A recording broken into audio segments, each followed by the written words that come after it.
sure it was going to work. Technology doesn't like me. So I have my computer, my laptop, and my tablet up. So just in case one didn't work. Well, you have built a pretty insane business for not being very tech savvy. So that's amazing.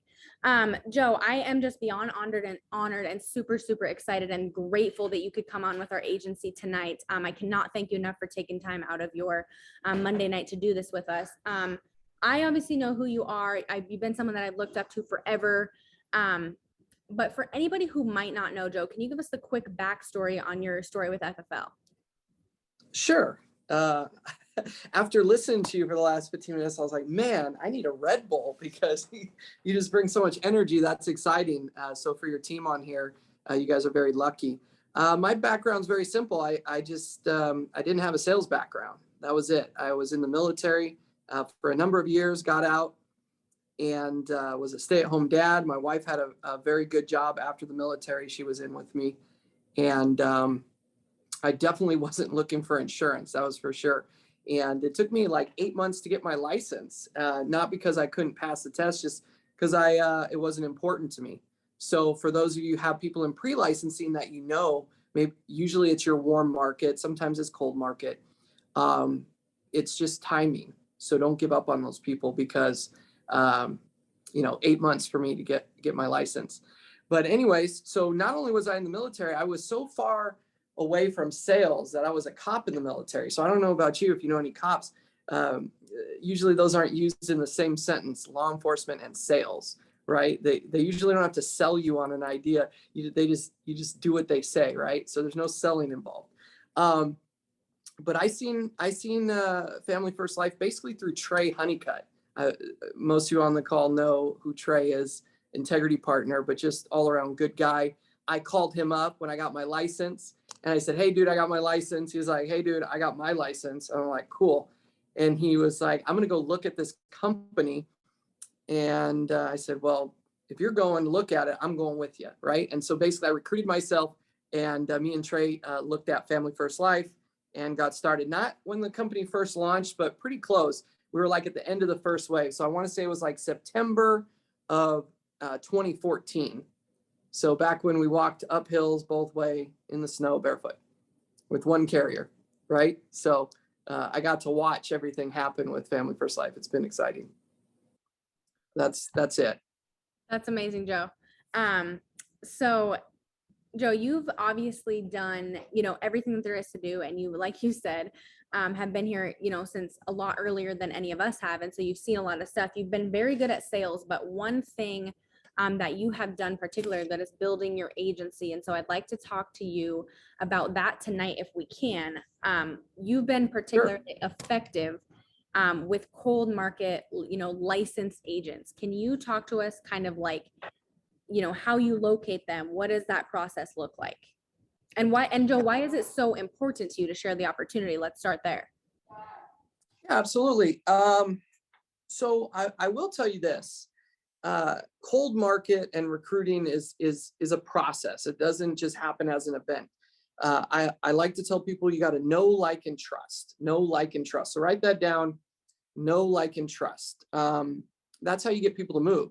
So if you have somebody on your team that knows you, but they might not like you because they haven't got to know you well, and they definitely don't trust you because if they did, they would be in the business with both feet, right? So know, like, and trust. How do I recruit? I go through a process when it comes to recruiting. I like to be, maybe it's my background in law enforcement, but I watch people. I know all of you. I'm not, you said you're big into social media. I'm not. I have a staff that puts stuff out. So anything you see out on my social media is usually not me. But I'm good at being a fly on the wall and just kind of watching what goes on. So I usually am aware of what goes on. And I basically just watch leaderboards of other companies. So if you're trying to specifically recruit licensed agents, just pay attention. Usually just a random message from towards someone that you're trying to recruit is not that effective. If you're not going to bring any value to the conversation, like you're trying to pitch them FFL on the first time you talk to them, that's usually not effective, in my opinion. And how do you become effective is you pay attention and you watch these leaderboards and you find out who are the top producer, who are the agency builders at these other companies, and you watch what they do. See if you can send them a friend request, and now you're friends on Facebook or Instagram or all the other places that you can be friends with them. But the first thing you want to do is just start being a fan, right? Be a fan, cheer them on, say nice things about them. It's hard for them to be like, that guy's a jerk, I'm going to block him, if the only thing I ever do was like your posts and say you're doing awesome, keep it up, right? It's really hard. And so that's something that I do on a regular basis. And I'll give you a quick example. I just recruited an awesome agent from another company who, I want to say she's only been in the insurance industry for maybe like 18 months max. Maybe it's a year, maybe it's 13 months, 14 months. But she was always on the leaderboards. And so for those of you like, well, how do I find the leaderboards? Just type in other insurance companies' names. And then if they have a Facebook page, like it. All right. So these are all the tricks, and they're not tricks. They're super easy because I'm not tech savvy. So if I can do it, you can do it.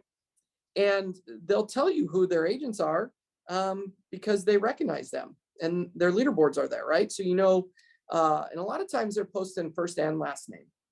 So it's not hard, especially if they tag them in the post, like those people.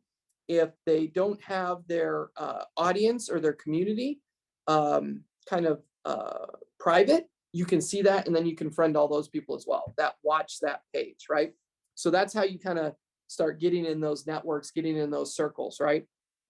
And so one of the things that I did just recently was, she was always on the leaderboard with a high app count. And so I'm like, I like that. That means she writes, and she doesn't just write a couple of big policies. She's a consistent producer. And so every time I seen her on a leaderboard, I would comment on that leaderboard. Good job. Keep it up. Man, you're doing awesome. How can you be mad at someone saying nice things about you? It's really hard. Like, it takes this, I say it takes a special kind of person to hate on someone that's being nice to you, right? So I kept doing that. I want to say it was like 8 months of hitting her. I was liking all her stuff, and I was commenting in her, any of her recognition, but I was also hitting her probably maybe once, maybe 3 times a month in Messenger, direct messages, right? Keep it up, blah, blah. I'd love to chat with you, see what you're doing, see how things are going. You're obviously doing well. That's awesome. Blah, blah, blah. She never responded to me one time in the 9 months, right? So I think it was like at the end of 8 months is when I sent her a message, and she just had a killer week for that company, right? So Avivel is on a different level, but she had a really good week. And I said, you know what? You're doing amazing. It's so exciting. I'm genuinely excited for you. And, but at the end, I said, P.S. I just can't help but, I'm trying to remember exactly wording, so don't quote me, but I basically said, I just can't help but wonder how much more you would have made at this comp, right? Because I didn't know what comp she was at all, but I knew the company, and I knew their comp was a lot less, right? So I knew I was going to at least give her a 30% increase. It was more than that, but a minimum of 30%. So when you say something like that, and then they start to do the math in their head, right? It's like you're taking up rent in their psyche. And so I did that. And I want to say within 5 minutes of not talking to this person for the end, almost 9 months, she hit me immediately. And always in my posts, I always say, hey, love to chat with you anytime. And I put my phone number. I don't know if that's the right thing or the wrong thing, whatever, it doesn't matter. I do it anyway. And she said, wow, I've only heard of X comp, blah, blah, blah. Can we talk? And I'm like, yeah, we can talk. And she hit me on the phone. Like within 5 minutes or 10 minutes of that post, we were on the phone. I was answering her questions. I was there's a lot of things that companies say about Family First Life that agents don't know any better. They just take what the people above them told them. And so I had to dispel a lot of that. And then she sells a specific product at her company. And she got even less comp than what her comp was. Because, in products, they're all different. And she said, what would I get paid with Family First with this particular product. And I, this was in the old system, but I went on there on marketing. I don't even know where to find that now, but I'm assuming it's there, hopefully. And I just sent her the comp packet of the comp I was offering her, and she could look at all the products at her comp. And so one of the things she told me later on was, she's like, number one, it was a significant increase on that particular product that she loves to write, but also the transparency in which it's all out there. Because a lot of times at other companies that you may be recruiting into, they can't get straight answers. They don't know that they're, the carriers pay that company and then they get paid. They don't realize that there's a difference. They honestly, they don't know any better. And so the fact that I just put it out there and was like, letting the chips fall where they may, you can get people who are willing to look, right? It's not, at no time am I twisting anyone's arm. I probably could be more aggressive. I'm just consistent, right? I'm not going to go away. If you block me, okay, you blocked me. That's fine. I always look at it like, that's fine. If you block me, I won't get to see your posts anymore. Oh, I'm so sad, right? But I will tell you this, just, I know you're probably going to ask me another question, but you will get stuff like this. So for those of you who are kind of thinking it's all wonderful, this person, I friended this person, and I probably have 78 mutual friends, right? So we're not like, that's a lot in at least I think so. And she basically hits me up, and she didn't approve me, but she hit me in direct message, and it was really funny. I'll give you some of the highlights. But you guys hit up XYZ agents a few months after they've been licensed. Well, I just hit up all agents. I don't really know if they've been in a long time or not. Sometimes. An attempt to recruit them, that is so low. You don't see, that's totally as slimy. After I put in all this hard work, they're on my team. Stay away from them. Enjoy your karma. Leave me alone. Be a decent person. That's the kind of message. So does that sound like someone who is trying to protect their check and thinks people, they own them? Or does that look like someone who's like, well, let me take a look at what it is that the people you're taking or you're showing a better opportunity are actually looking at, so I can make an educated guess or an educated decision, right? That's the kind of stuff. And she put in like parentheses, barf, and all kinds of other stuff. It's really comical to read this. I seen this today, and I was like, okay, that's funny. I don't really care, right? But if you find things funny, you'll get messages, and either you're going to get sad about it, and then you know that you're taking things too serious. But also you're getting under some of these people's skin. They need to, the other thing that I do when I'm recruiting is, if they're at a lower comp and they're at another IMO, I try not to say anything necessarily bad about them. I just say, hey, if this is best, if that's best for your family, I always talk in those terms, then stay there.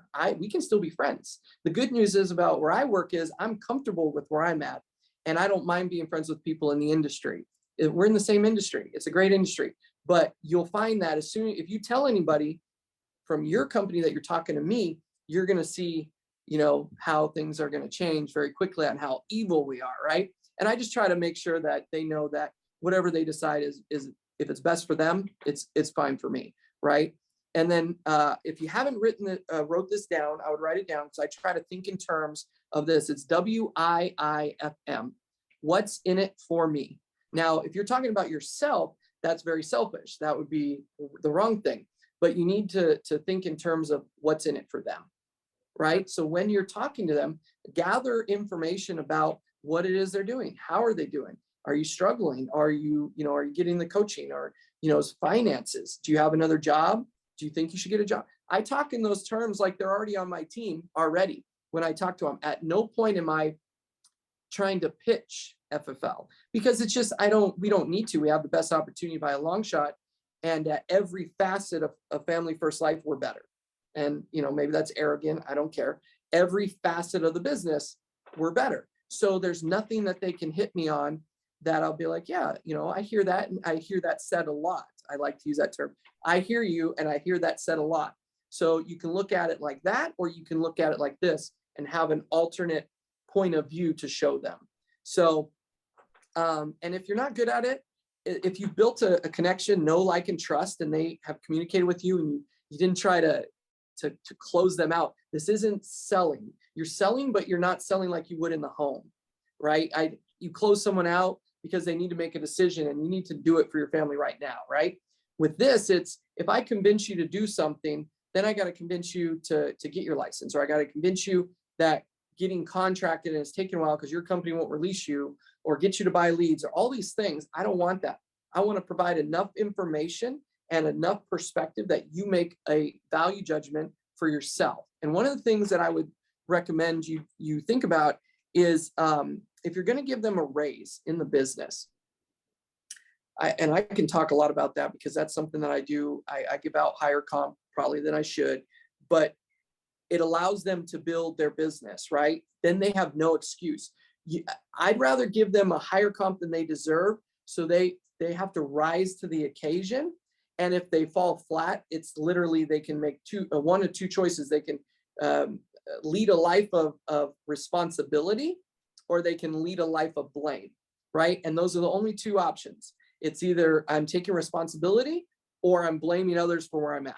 That's it. But one of the things you can do is, let's say it's one of the companies I recruit from, they have a 70% comp, and minimum we're getting them in at 100%, right? So that's a 30 swing. And so I just ask them a value proposition. What does your company bring to you that's valuable enough for a 30% cut in pay? And I just say, what is it? Can you tell me? Because maybe I'm not with that company, so maybe I don't know. Maybe there's something behind the scenes. Are you getting the good leads? Are you getting the good mentorship? Are you buying tickets to the good conference? Like whatever it is, those are little digs. But anyways, and they usually can't come up with anything. So that gets them thinking like, I'm 30% is a lot. Just do the math on that. Just normal selling, do the comp on that. And you're just like, okay. They're like, well, it's not all about comp. I was like, that is true, but what are they bringing to you for 30%? We all do the same thing. We all buy leads. Some companies don't, but we protect families. And then in turn, we provide value for our family, right? We provide a living. So if they're not bringing 30% worth, now if they say culture, I'm like 30%, I have my own friends, you have your own friends, but 30%. So I get paid 30% less to hang out with you. That doesn't make any sense to me. So, all right, that was a long answer. So hit me with another one. So that was literally insane.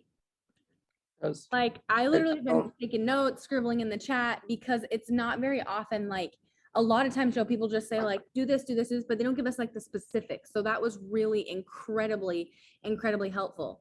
Now, Joe, I am going to implement all that, but I want to go back just 1 second, because I know we have some newer agents on this call that they're in the sales thing. And for me, right away at the beginning, Joe, I was like, do I want to recruit?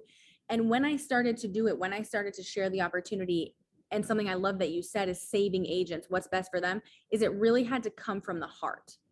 Can you talk about like if there was a shift for you where it was like, hey, I want to grow a big agency, but like this recruiting other people is about them, and that has to come from your heart. Can you talk about that? Sure. Yeah. And one of the things, I don't know how this is going to be received, but we always talk about, or maybe we don't, you're on a plane, the plane loses cabin pressure. What do you got to do? You got to put your mask on first before you can help anybody. So if you're in a spot where you're struggling to survive, like if you were to have a nightmare, it's a financial nightmare, and it's hard to save people when you're drowning yourself, right? So if I were a new agent and I haven't got the handle on things, I would start with people I know, because it's easier to say, hey, and remember the levels. There's people that are peers with you. There's people you look up to. And then there's people that you tell what to do. A little brother, tell what to do. A peer would be a coworker, someone who's in a similar demographic, financial bracket, stuff like that. And then there's someone you look up to that's been more successful than you. So when you recruit after those three people, you have to use a certain angle for all three. But I would say when it comes to recruiting and you're still brand new, recruit warm market, because cold market, if you're staying busy and you can connect with them. But I like to tell new agents that if you connect with somebody, punt. Don't be the quarterback, right? Because you don't know what you're doing. And I'm not a sports guy, so I don't know who tackles the quarterback. It's just the guys on the opposite team. You're going to get tackled and you're not going to know what to say or do, and it's going to be uncomfortable. So it's really simple to, if you connect with someone, whether it's at an event, however you connect with them on social media, and they want to talk to you because you got their interest, connect them with somebody, connect them. And that is there's nothing, no good can come from you trying to be the guy or the girl. Punt all the time. And so when I have new agents on the team, I'm like, hey, introduce me to people. If you know people, introduce me, get them to watch something, introduce me. And that's how I'll help them recruit. The last thing you want to do is try to recruit an agent that maybe knows a little bit more than you, or maybe they have a bunch of lies and they throw you off track. So if you do go after licensed agents, try to punt. Try to just, hey, you know what? That's great. I see you're doing amazing well. I can't wait until I'm blah, blah, blah. But I do know from my experience that our comp is significantly higher than yours, and you're amazing. I would just want you to get paid more. I'd love to introduce you to somebody, and then introduce it. Punt. So don't be the quarterback. Picture like the water boy, where Adam Sandler is just tackling you, okay, while he's making a face and making weird noises, right? So you don't want to do that. So punt. But the other thing I tell agents is, when they're new, is I want to get into their network as fast as I can, because you don't really have an agent on your team until you've locked them in, I'd like to say, with 3 agents. And then from a manager perspective, if you can work 3 levels down, and this may sound terrible, but it's not, it's just strategic. You work to the person who can pick this up the fastest. So I recruit someone and they're going to marinate for a while, or maybe they're only going to sell 1 deal a week, right? But they introduce me to somebody, and then that person introduces me to somebody, and they're all getting in the game. But that third person could be a player, right? And could sell a lot.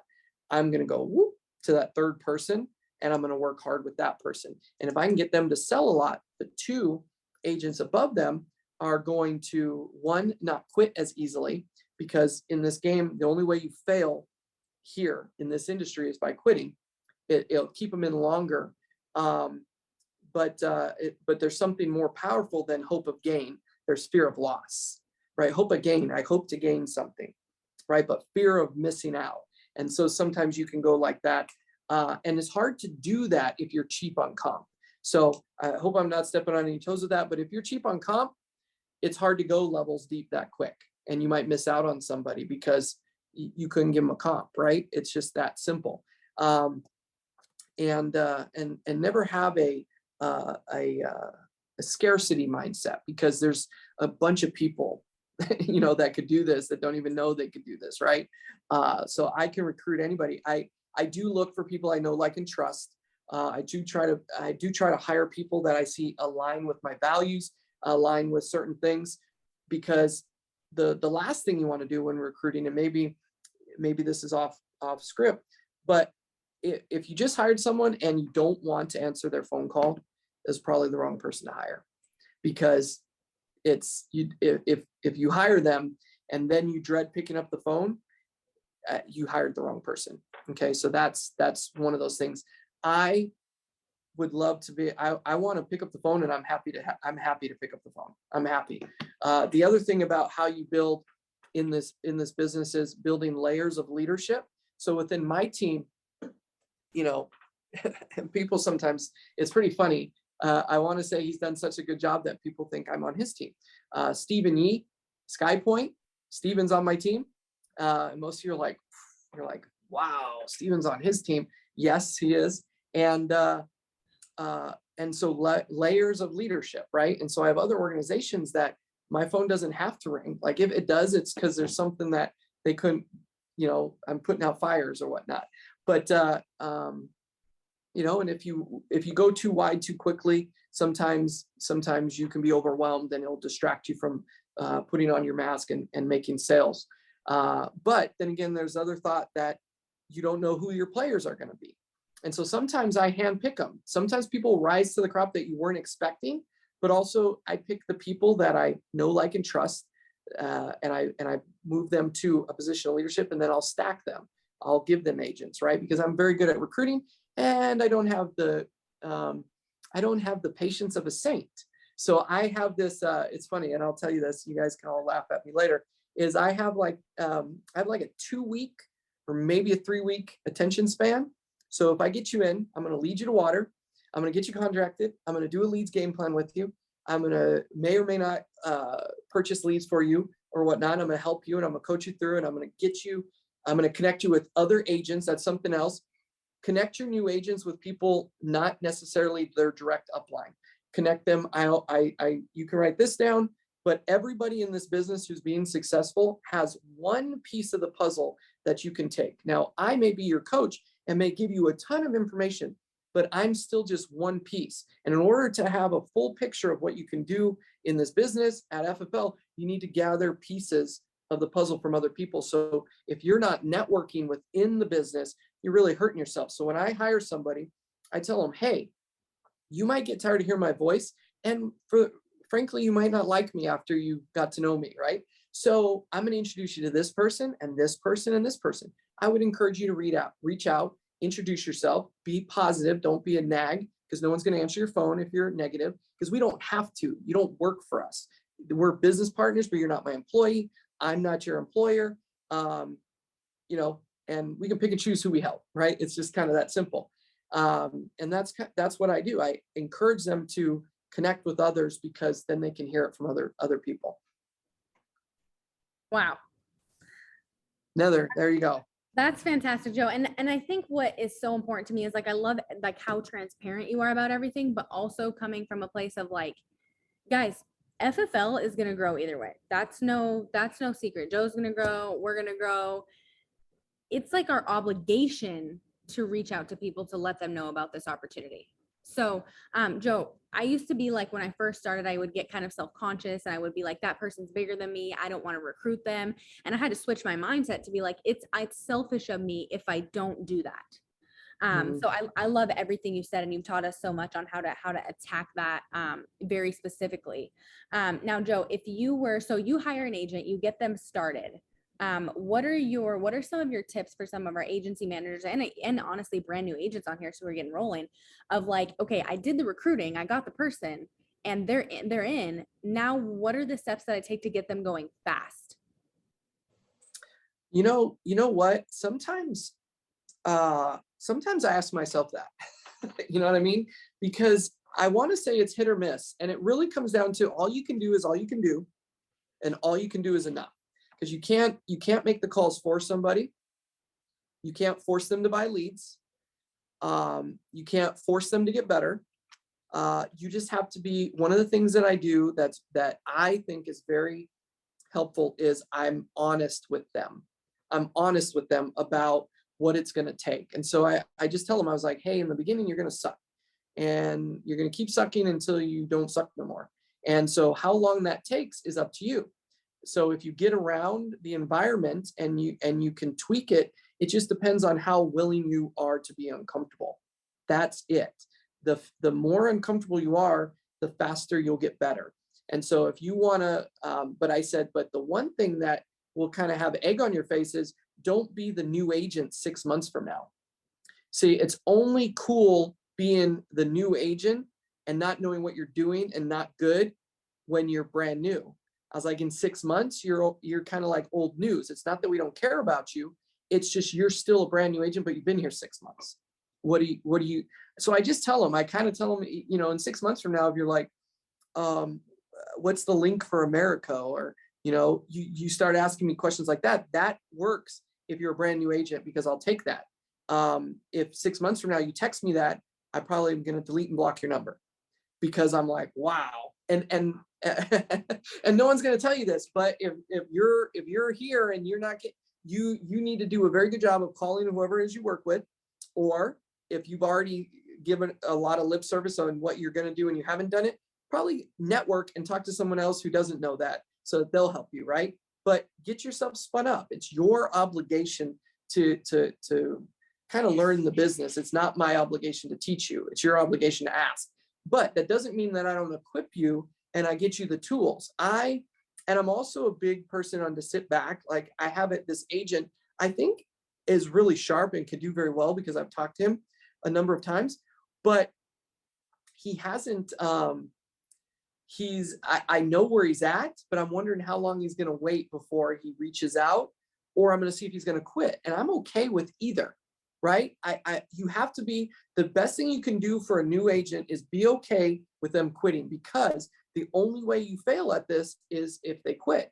And I'm not a quitter. And I don't mean that. I quit every day. And then I'm here tomorrow, right? I tell Sean, I was like, hey, dude, I know you've wanted to got rid of me, but guess what? I'm not a quitter and I'm here today, right? So it's kind of funny like that.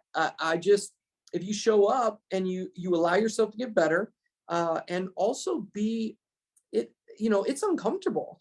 It's uncomfortable.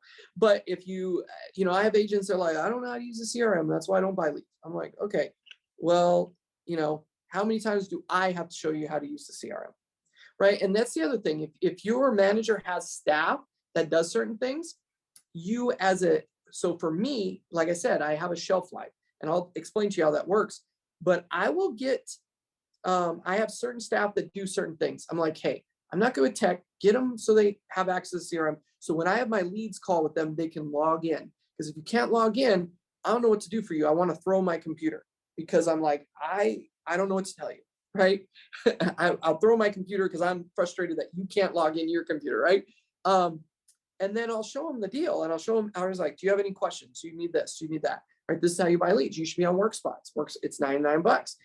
And then I show them, if I'm buying them leads, or I'll screen share and I'll show them, hey, when you buy leads and you put the discount in, that's how much it saved you.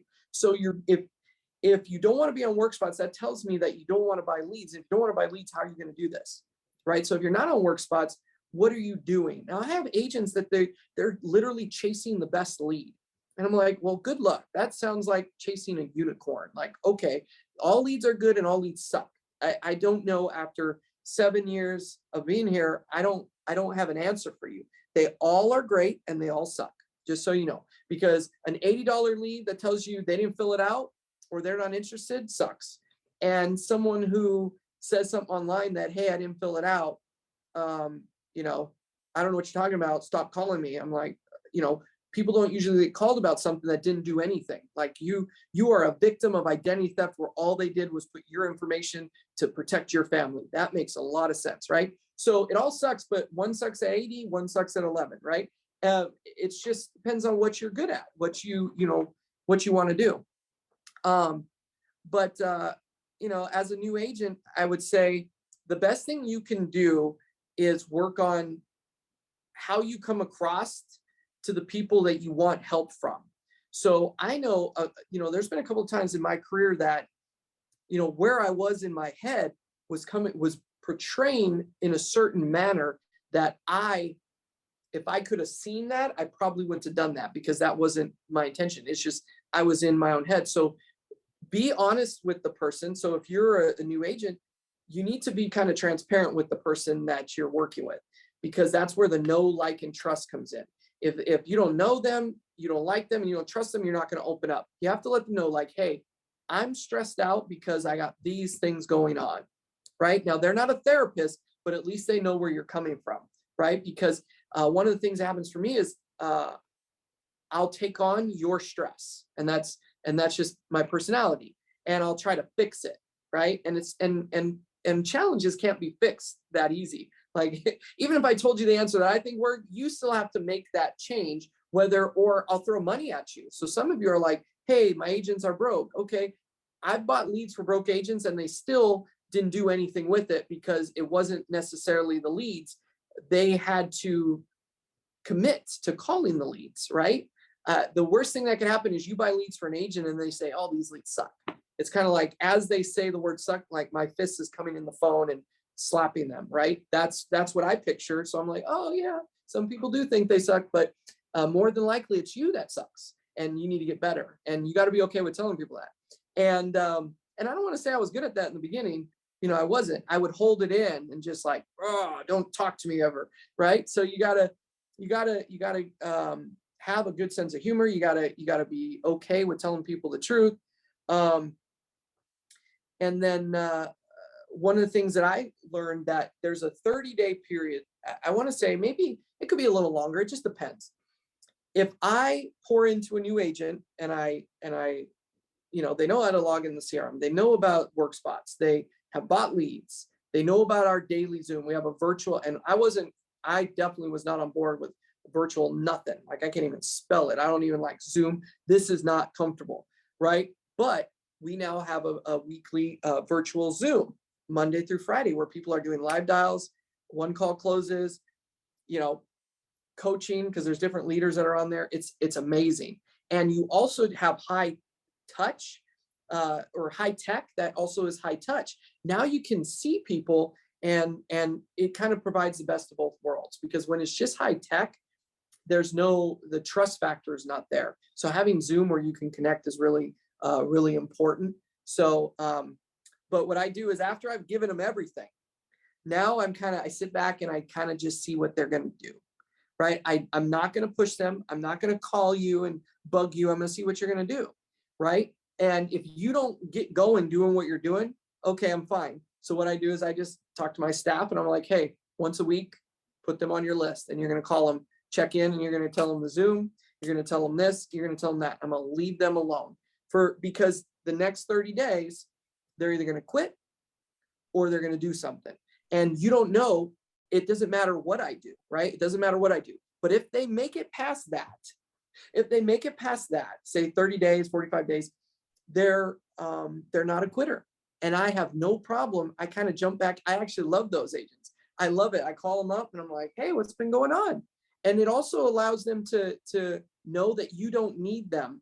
The thing that new agents will do is they'll suck the life out of you unintentionally or intentionally. I don't know what's going on, but you still have to be able to function and do your business. You have to be able to do the job. What are we doing? We're buying leads. We're calling the leads, and we're protecting families. It's not super difficult.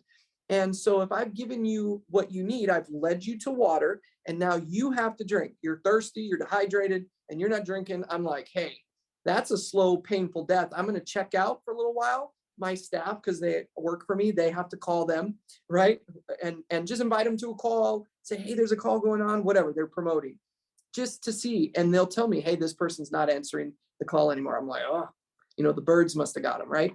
But that's it. But after that, it's kind of like, great, I have someone who's kind of got some intestinal fortitude, because honestly, to get through things, you got to have a little bit of heart, because if not, Walmart and McDonald's are hiring.